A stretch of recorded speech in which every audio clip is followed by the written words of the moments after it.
कमाल का बाजार है ना। कोई एंकर चीखता है, कोई लात मारता है, कोई हिंदू रक्षक बन गया है, इसी बात का फर्क है। लेकिन कंटेंट एक समान, चैनल भले ही अलग अलग हैं, लेकिन सारे चैनलों के कार्यक्रम के नाम उसी मालिक के राजनीतिक नारों के आधार पर रखे गए, जो सबका मालिक एक है, जिसको मैं कहता हूं, जो ट्रक के पीछे दिखा रहा है।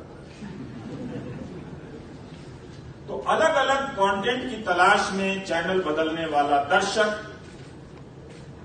जो अपने आप को स्वतंत्र और स्वायत्त समझने लगा था कि हम इस चैनल के बाद उस चैनल पर भी जाकर परखेंगे। सोचिए कितना बड़ा स्वाभिमान है, एक नागरिक के भीतर ये स्वाभिमान आ जाए।